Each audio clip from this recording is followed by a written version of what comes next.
Hello, good morning, good afternoon, or good evening, wherever you are on this beautiful planet of ours. Welcome to Sustainability in Your Ear. This is the podcast conversation about accelerating the transition to a sustainable carbon neutral society, and I'm your host, Mitch Ratcliffe. Thank you for joining the conversation. Practical progress toward a sustainable lifestyle, whether you're an individual or a business, will always be a unique challenge based on your situation, but you can base those choices on lessons learned from others. And today we're going to talk with Sarah Currie-Halpern, who is co-founder of Think Zero LLC, a consultancy that helps businesses, institutions, and households reduce waste and embrace sustainable practices. With a focus on practical, actionable solutions, Sarah and her team work to make sustainability accessible to a wide range of their clients. In addition to her work with Think Zero, Sarah is deeply engaged in exploring how new emerging technology, such as artificial intelligence, can improve waste management systems. And she's also an advocate for sustainable tourism and has a passion for helping people incorporate low waste practices into their daily lives as they travel. We'll chat about all these issues, and you can learn more about Sarah and her work at Think Zero's website. That's Think Zero LLC, all one word, no space, no dash, thinkzerollc.com. We'll get to the conversation right after this quick commercial break.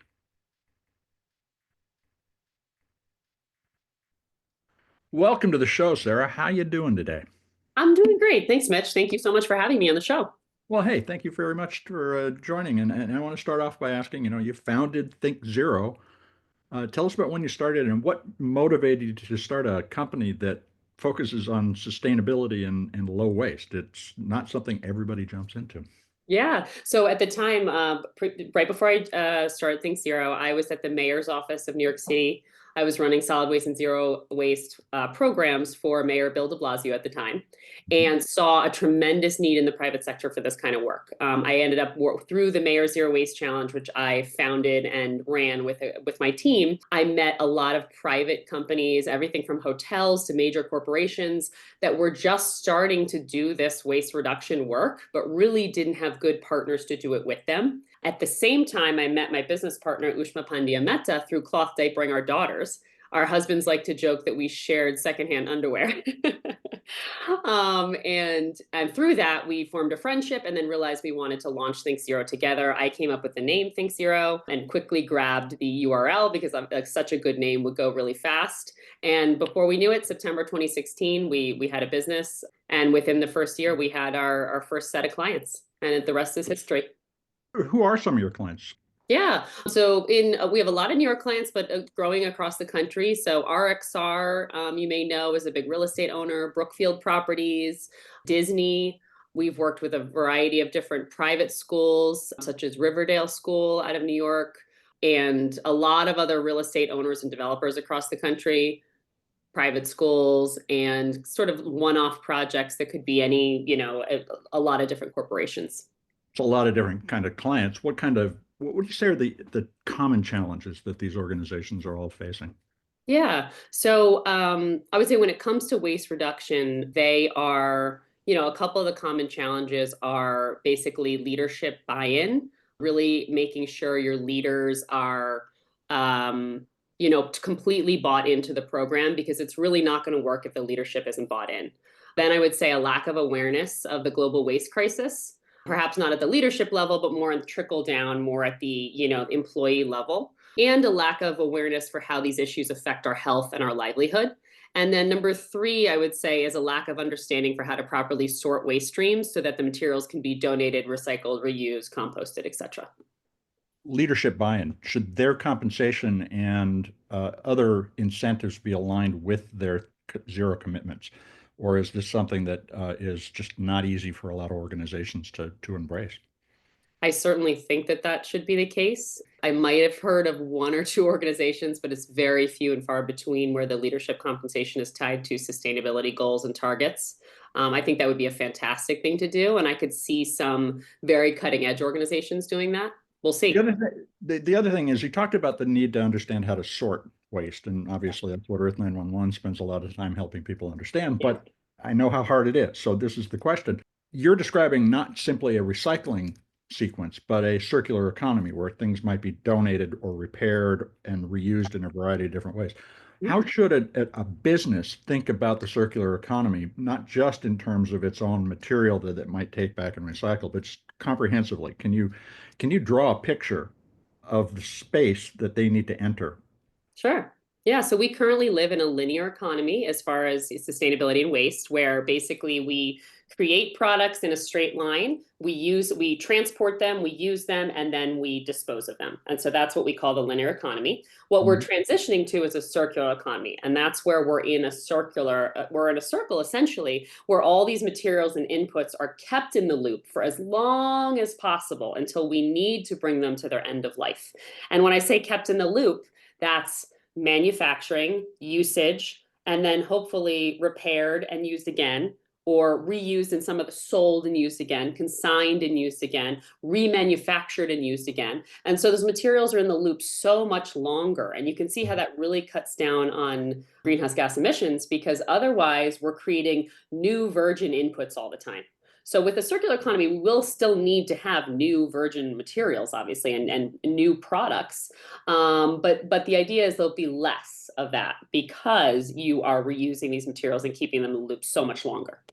So what roles in the organization are key to that? I mean, it sounds like, for instance, the procurement team has to think differently about the assets that they acquire, including Absolutely. how potentially to monetize them as they're complete, they're finished being useful. The operations team, who typically do you engage with and work most closely with? Yeah. In the case of our clients, we're working with a lot of real estate teams, procurement teams for sure. Marketing communications teams are really essential because these are the folks that are disseminating this important content about circularity, about waste reduction, about, all these programs we do. And then, of course, the cleaning teams as well. The cleaning teams are the folks that touch the waste every day that goes through the space. And really, we call them our eyes and ears on the ground. They are responsible for properly sorting the materials, and so they play a key role as well. I would love to see more directors of sustainability. I think a lot of organizations now do have a sustainability role specifically, but not enough. We still have a long ways to go to see every large corporation or every medium-sized corporation have a sustainability, have one person in charge of sustainability.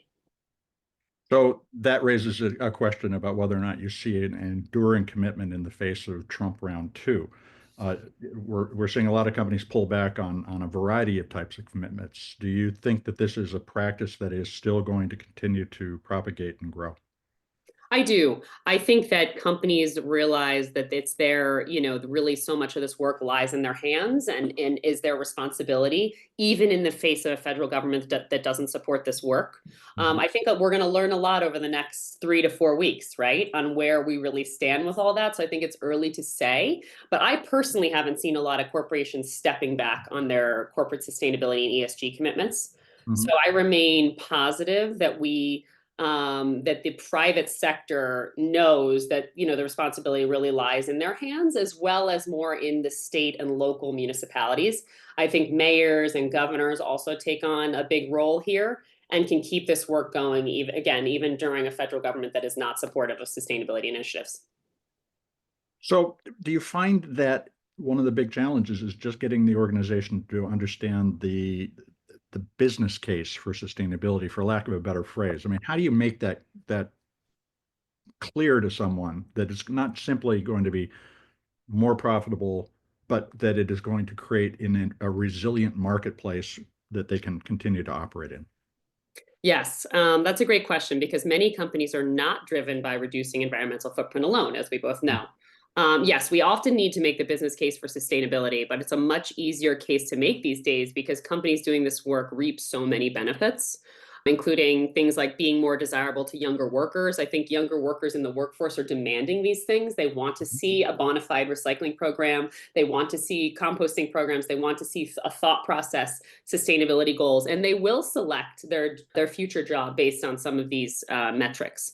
Shareholder approval certainly important. We see that the financial markets are having more and more opportunities where you can invest sustainably, so they are demanding that upon corporations. Marketing communication opportunities. I think this is certainly a PR opportunity. You know, if your company is doing meaningful things in sustainability, you should be talking about it. You should be putting it on your social media channels, you know, and promoting the fact that you're doing that. And of course, it benefits the bottom line through cost savings. So, for example, one private school we work with switched to reusables in the cafeteria, and they're saving thousands of dollars per month on not having to buy those disposables, even with a little additional cost of labor and dishwashing. Right. And so and that's just one example of so many on where we can save money. So we see that many companies are now putting out sustainability reports and or doing ESG, of course, environmental social governance planning. Tackling your waste problem is essential if you're committed to reducing your environmental footprint and reporting on ESG. And just one other thing I'll say about that is that people don't realize that waste is a climate issue. Mm-hmm.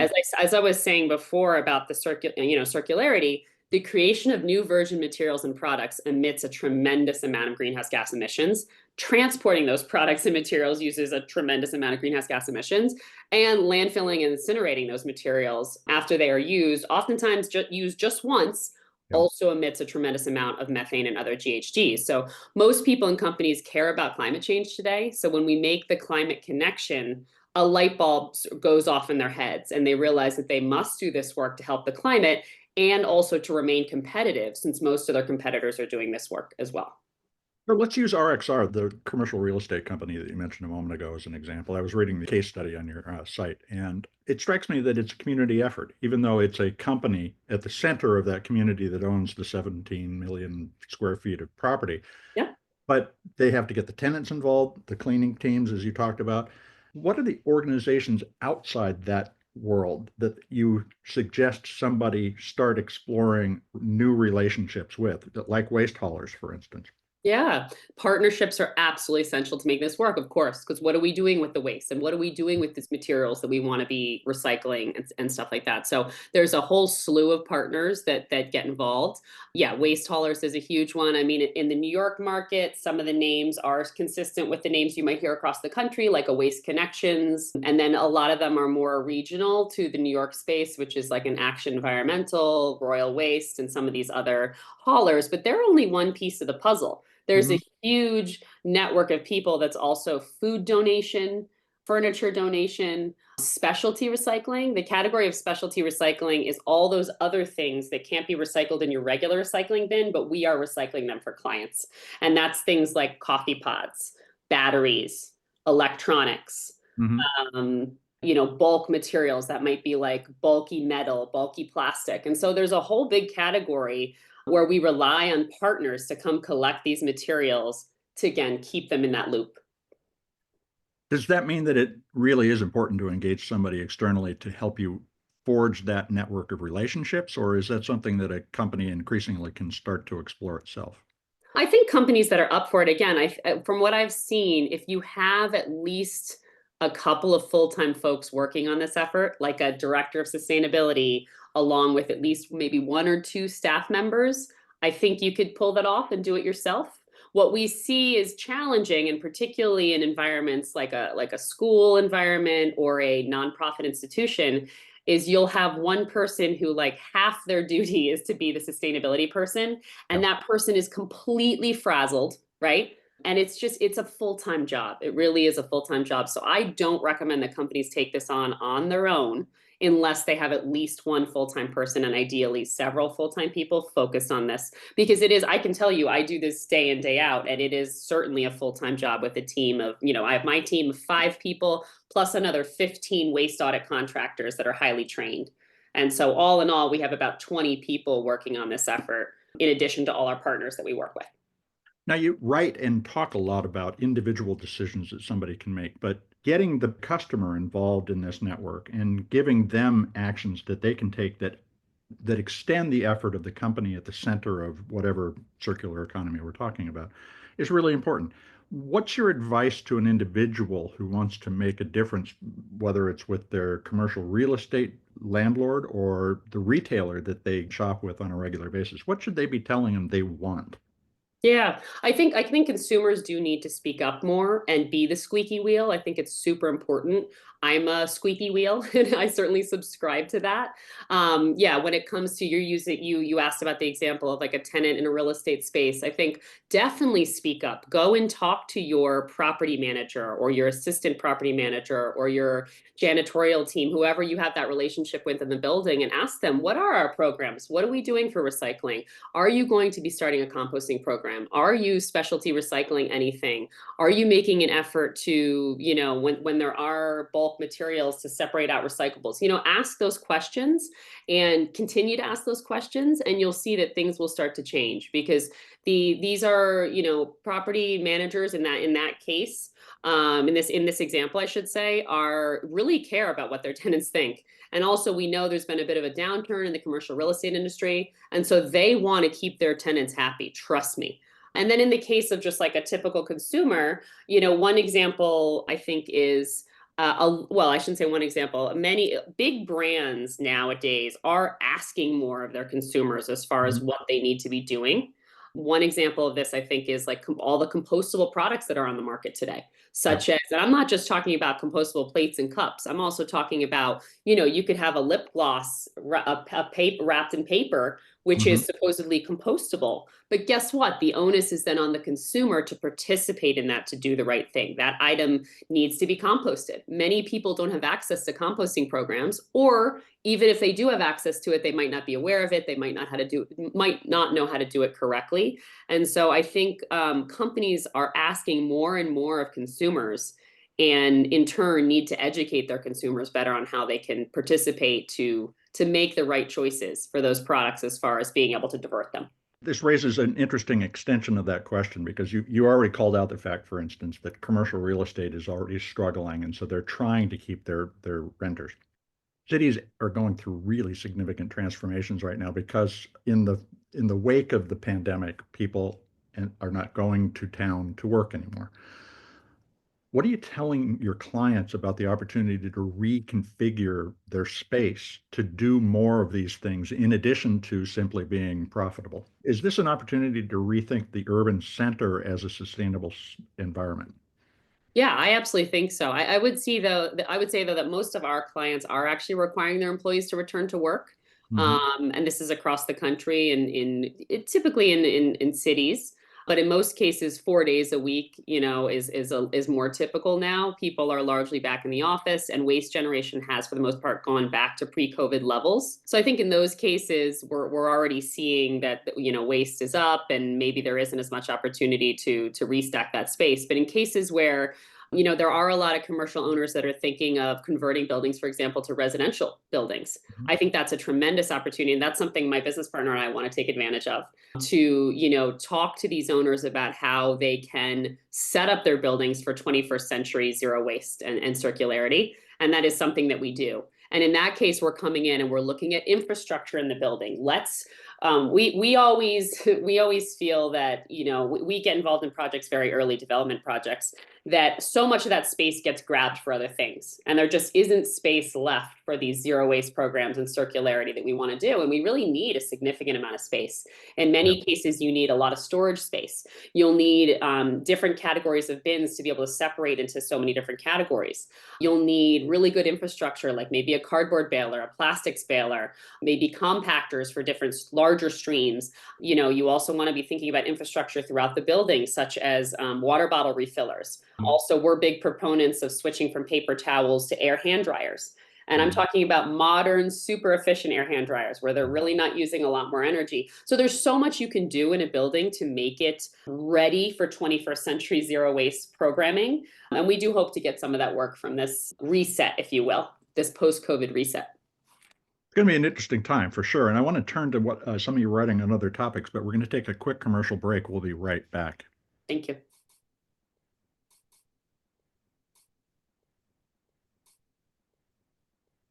Now let's get back to the discussion with Sarah Currie-Halpern. She's co-founder of Think Zero. It's a sustainability consultancy that helps businesses, institutions, and individuals reduce waste. Sarah, I want to talk about some of your recent writing, and you've written extensively about sustainable tourism, and you discuss ways to reduce travel-related waste. What's your practical advice for a traveler who wants to make a positive impact where they go?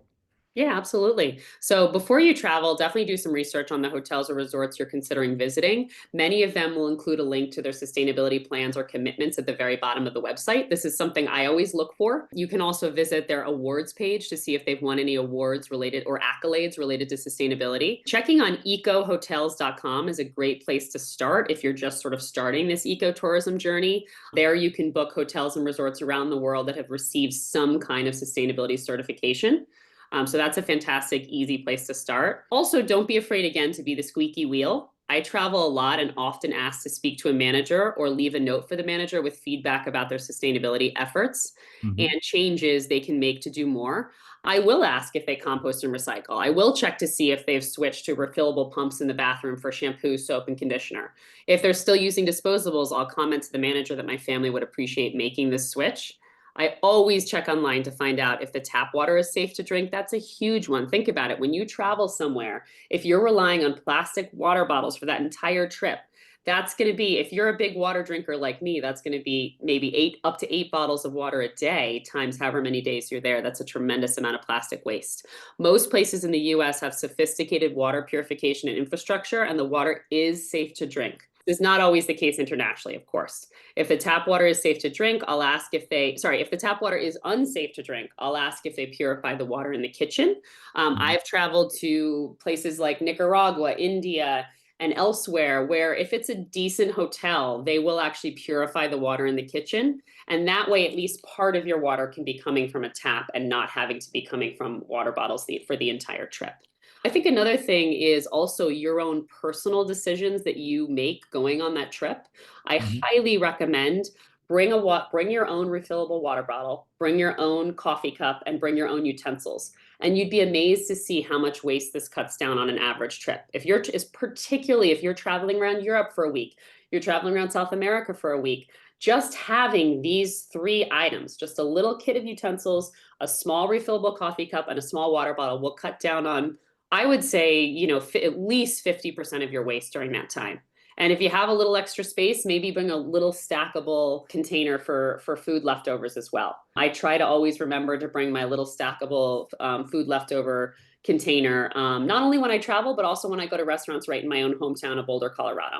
And so these are some of my kind of key starting points as far as thinking more sustainably about tourism and what you can do on the road as well. One of the things you mentioned, well, two of the things, certifications is one, but I want to put that aside for a moment. You mentioned awards and accolades. How do you judge whether or not awards and accolades are actually genuine or whether they are manufactured? Do you have any tips for folks about that? Yeah, I would check the Global Sustainable Tourism Council. I often visit their website and they have listed there most of the accolades that are out there for ecotourism. Yeah, so I would definitely start there. They also are a great resource for just being an eco-conscious traveler. There you can find both certified sustainable accommodations as well as certified sustainable destinations. And so I really think that's a great place to start. That's where I go most of the time when I'm looking up an organization. What are examples of sustainable destinations that you can point to and say, without a doubt, that's a great place to go? Absolutely. So you can read more on my blog at thinkzerollc.com/blog. In my blog post, What Does Sustainable Tourism Look Like? There, I talk about Singapore being the first entire country to be certified by the Global Sustainable Tourism Council in 2023. So it achieved this by pursuing its ambitious Green Plan 2030, which is responsible for the development of infrastructure and conservation projects that are attractive and beneficial to tourists and locals alike, such as building more public transit, reducing waste, and increasing parkland by 50%. I was particularly impressed here because, unlike so many other sustainability targets, they've done so much of this work pre 2030. They're not waiting for 2030. So much of it is already done. And if you look, it's absolutely beautiful parkland that I can see how it's benefiting both tourists and locals. So I think that's really fantastic. I certainly want to go visit Singapore soon because of everything that they're doing. I also love what Copenhagen is doing with their CopenPay. This is a program designed to reward visitors for climate-friendly actions.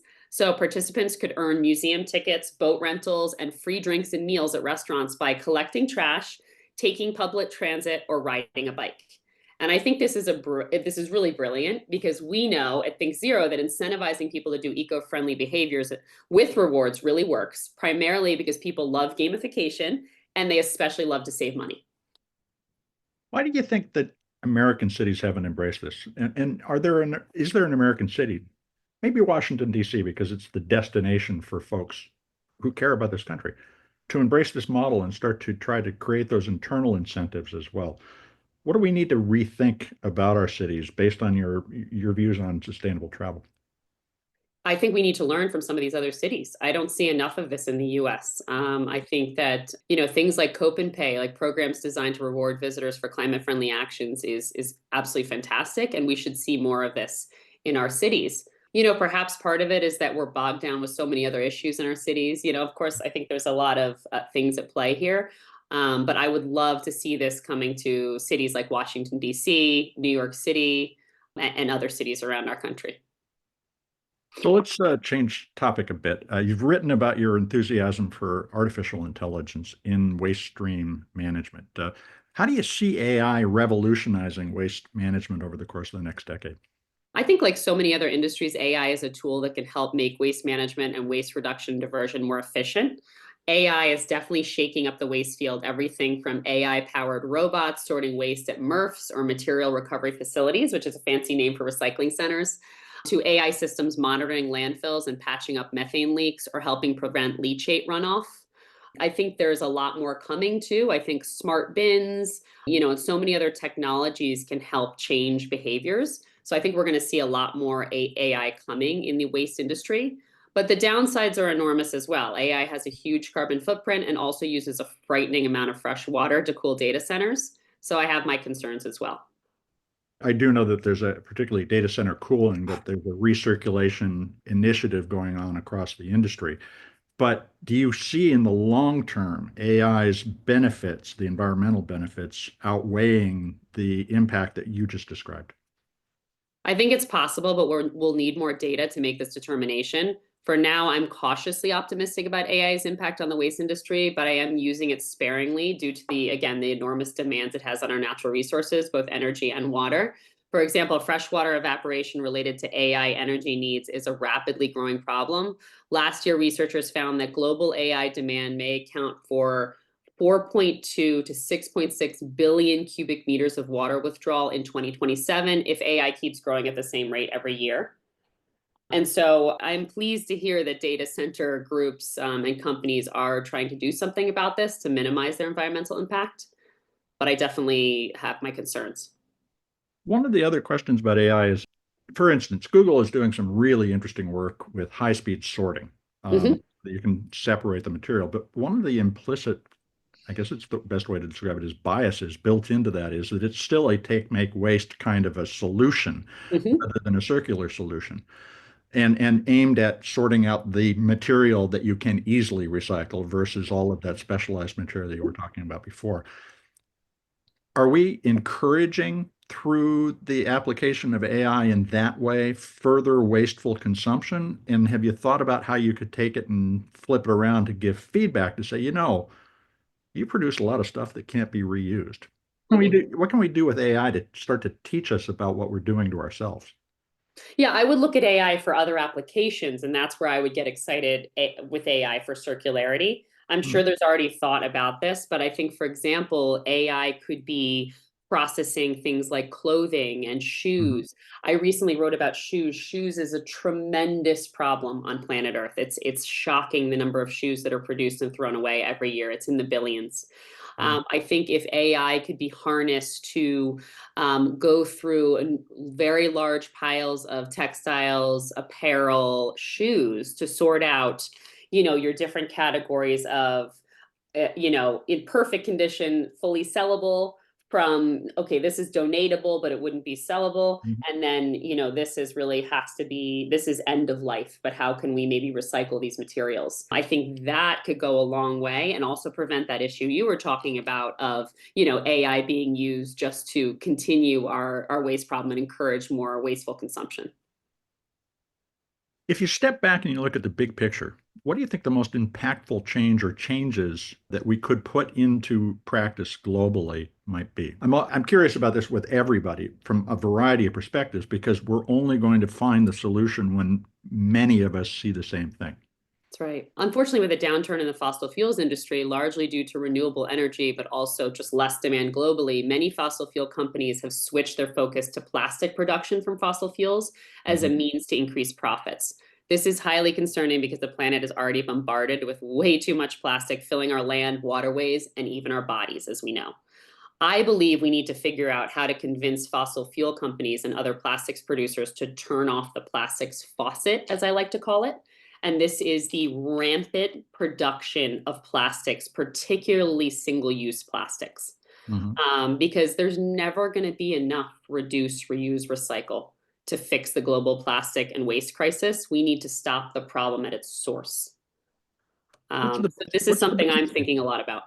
What's the business case for a petroleum manufacturer to do that? I mean, they just did 150 years of please burn our stuff so we can sell you more of it. How do they need to rethink their business? What would you do with the remaining petroleum reserves to make it worth their while?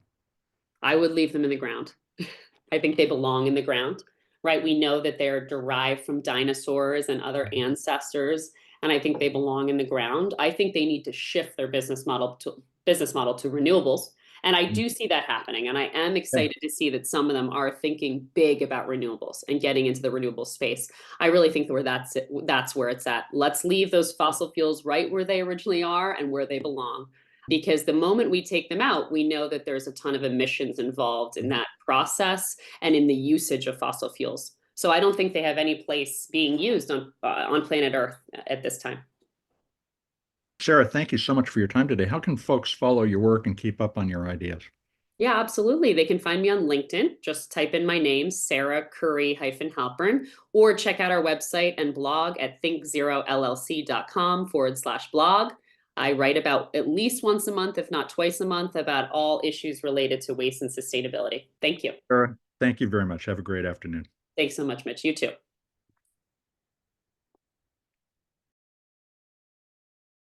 You've been listening to a conversation with Think Zero LLC co founder Sarah Currie-Halpern, who writes about sustainable travel, waste management, and other issues related to reducing business and individual environmental impacts at thinkzerollc.com. That's Think Zero LLC, all one word, no space, no dash. thinkzerollc.com. And once you get to the site, click on the blog link in the menu to find her latest postings. Until carbon neutral aviation and rail fuels are realized at scale, truly sustainable travel lies somewhere in the future. But Sarah's tips are important to keep in mind to reduce your impact when you're on the ground. Taking a water bottle, reusable utensils, and coffee cup can eliminate the single-use stuff you'll find at many hotels and resorts. And do take time to check out ecohotels.com. That's all one word, no space, no dash, ecohotels.com. And the Global Sustainable Tourism Council's guidance, which you can find at GST that's all one word, no space, no dash again, gstcouncil.org. And once you get there, look for the For Travelers guidance. You'll find insights that can pierce the veil of greenwashing by travel marketers with the information you find on both those sites. And that's hard to do, so take the time to do it. You'll have a better trip and a better outcome for the planet. Now let's take a moment to think about AI, which could consume up to 10% of electricity generated by the end of this decade, according to several studies. Artificial intelligence can be a powerful tool, but many companies are focused on delivering greater consumer convenience using the technology. Finding your favorite social video or saving the effort involved in changing the channel on your TV are not worthwhile applications of something that could be applied to, for example, developing fire suppression materials that are free of the toxins and heavy metals being dumped in waves of red on the cities in Southern California in the midst of this year's wildfires.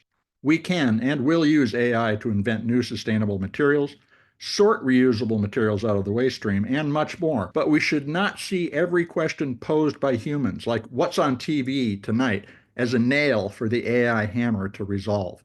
We can make a more judicious use of AI than we did with, say, petroleum during the industrial age. Let's think about it before we just start using it for everything.